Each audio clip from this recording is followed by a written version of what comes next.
गोरखपुर नाम का एक गांव हुआ करता था। उस गांव में ज्यादा लोग नहीं रहते थे। उस गांव में एक गर्भवती विधवा औरत रहती थी। उस औरत का नाम कमला था।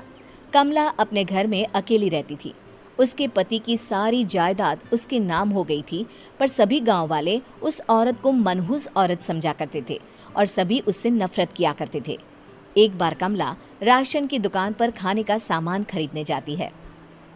भैया जी, जरा 1 किलो दाल चावल देना। अरे हाय हाय हाय हाय हाय! अरे मनहूस औरत, मेरी दुकान में अपशुगन करवाने आ गई क्या? हैं? चल जा यहाँ से, मैं कुछ नहीं देने वाला हूँ तुझे। भाग भाग यहाँ से, चल जा, निकल। भैया जी, ऐसा मत कहिए, मैं गर्भवती हूँ, मुझे खाने की बहुत जरूरत है, मुझे खाना दे दीजिए। दुकानदार कमला को वहां से धक्के मारकर भगा देता है। तभी कमला रोते रोते उस गांव के किन्नरों के इलाके में आ जाती है। गांव वाले किन्नरों को उसी इलाके में रखा करते थे, क्योंकि वो लोग किन्नरों को पसंद नहीं करते थे और उनके इलाके में रहने से मना करते थे। तो किन्नरों ने उसी गांव में अपना एक इलाका बना लिया था। जब किन्नर लोग देखते हैं कि एक गर्भवती महिला रोते रोते उनके इलाके में आ गई है, तो सारे किन्नर कमला के पास जाकर उसका हाल पूछने लगते हैं। क्या हुआ बहन, तुम्हारी गर्भवती अवस्था में इतनी बुरी हालत कैसे है? तुम रो क्यों रही हो? तुम डरो मत, हम तुम्हें कोई नुकसान नहीं पहुंचाएंगे। तुम शांत होकर सब बताओ कि हुआ क्या है। मैं कमला हूँ, मैं गांव के दूसरे इलाके से आई हूँ। 2 महीने पहले ही मेरे पति की मौत हुई है। मुझे गांव के लोग मनहूस मानते हैं, क्योंकि मैं विधवा हूँ और गर्भवती भी। वहाँ के लोग मुझे खाने के लिए कुछ बेचने के लिए भी तैयार नहीं, जिससे मेरा गुजारा नहीं हो रहा था। कोई बात नहीं कमला, हम तुम्हारा ख्याल रखेंगे। किन्नर लोग कमला को एक खाली घर में रहने के लिए जगह दे देते हैं और उसकी देखभाल भी करते हैं। कुछ ही महीने बाद कमला अपने बच्चे को जन्म देती है, पर अफसोस, कमला बच्चे को जन्म देते ही अपनी जान गंवा देती है। जब सब किन्नर बच्चे को देखते हैं तो बहुत खुश हो जाते हैं, क्योंकि वो बच्चा भी किन्नर ही था। कमला ने एक किन्नर बच्चे को जन्म दिया था। अब इस बच्चे की देखभाल कौन करेगा? हम तो इस बच्चे को गांव के दूसरे इलाके में भी नहीं भेज सकते। और तो क्या हुआ, इस बच्चे की माँ नहीं रही तो हम इसे पालेंगे। अब ये हमारे इलाके में रहेगा, हमारे साथ रहेगा। फिर वो किन्नर उस किन्नर बच्चे को गोद ले लेते हैं, उसका नामकरण कराते हैं। उस किन्नर बच्चे का नाम शक्ति रखा जाता है। देखते ही देखते शक्ति बड़ी होने लगती है। उसके रंग रूप बहुत सुंदर थे। वो बहुत सुंदर किन्नर दिखती है। एक दिन शक्ति एक किन्नर से पूछती है, माँ जी सुनिए ना, ये गांव के दूसरे इलाके में भी तो लोग रहते हैं, तो हम वहाँ क्यों नहीं जाते? हम उनसे अलग क्यों रहते हैं? शक्ति, क्योंकि वो लोग हमारे जैसे नहीं, वो लोग हमें पसंद नहीं करते, इसीलिए हम उनसे अलग रहते हैं। क्यों? वो हमें क्यों पसंद नहीं करते? मुझे एक बार उस इलाके में जाना है, मैं एक बार वहाँ जाकर घूम कर आऊं। शक्ति, खबरदार, जो तू उस इलाके में कभी भी गई तो अपनी जान नहीं गंवाना चाहती तो उस इलाके में कभी कदम भी नहीं रखेगी, समझी? इतना कहकर वो किन्नर वहां से चली जाती है। शक्ति उस किन्नर की बात सुनकर बहुत रोती है।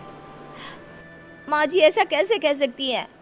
उन्होंने इतनी सी बात के लिए मुझे इतना डांटा। अब तो मैं उस इलाके में जरूर जाऊंगी। फिर एक दिन शक्ति गांव के दूसरे इलाके में चुपके से जाती है। ये लोग तो हमारे जैसे ही इंसान हैं, तो ये हमसे नफरत क्यों करते हैं? जब शक्ति उस इलाके में पहुंचती है तो गांव के सारे आदमी उसके रूप से मोहित हो जाते हैं। वो लोग ये अंदाजा नहीं लगा पाते कि वो किन्नर है। शक्ति की सुंदरता देखकर सारे गांव वाले उसकी तारीफ करने लगते हैं। तभी गांव का चक्कर लगाने गांव के जमींदार का बेटा हर्ष वहां पहुंचता है। हर्ष भी दिखने में बहुत सुंदर होता है। जब हर्ष ने शक्ति को देखा तो वो भी उससे मोहित हो गया, और जब शक्ति की नजर हर्ष पर पड़ी तो वो हर्ष को देखकर मोहित हो गई। आपको पहले कभी इस गांव में देखा नहीं। इस गांव में आप नए हैं क्या?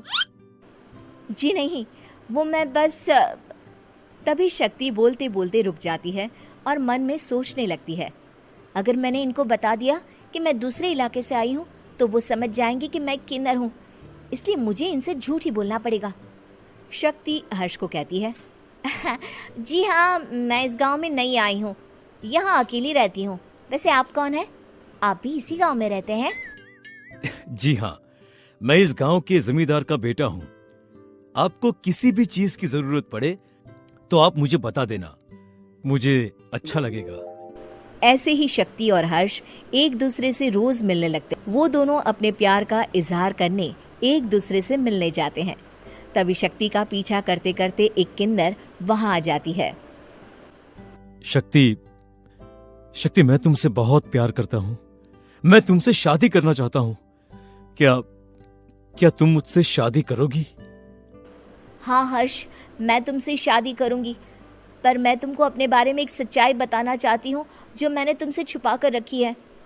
तभी उनके बीच में ही वो किन्नर आ जाती है। शक्ति, तेरी हिम्मत कैसे हुई ऐसा करने की? वो किन्नर शक्ति को खींचकर गांव के जमींदार के पास ले जाती है। हर्ष भी वहां शक्ति को बचाने के लिए पहुंच जाता है। जमींदार शक्ति और हर्ष के प्यार के बारे में सुनकर गुस्से में आ जाता है और शक्ति को गांव के बाहर निकालने की सजा देता है। शक्ति ये बात सहन नहीं कर पाती और कुएं में कूदकर अपनी जान दे देती है।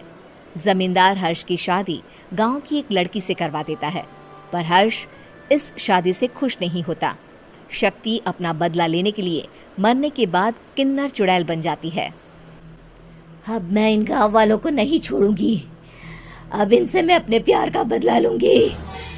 किन्नर चुड़ैल गांव वालों को परेशान करना शुरू कर देती है। एक बार वो रात को गांव के खेतों में पहुंच जाती है और वहां आग लगा देती है। सारी फसल जल के राख हो जाती है।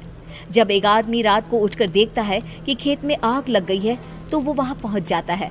वो देखता है कि खेतों के बीचों बीच एक किन्नर चुड़ैल खड़ी है और वहां खड़े होकर ताली बजा रही है। गांव वाला किन्नर चुड़ैल को देखकर बेहोश हो जाता है। जब सुबह उस आदमी को होश आता है तो वो सीधा जमींदार के पास जाता है। अरे जमींदार साहब, अरे वो किन्नर चुड़ैल ने मेरी सारी फसल जला दी। अब मैं क्या करूंगा? क्या होगा मेरा?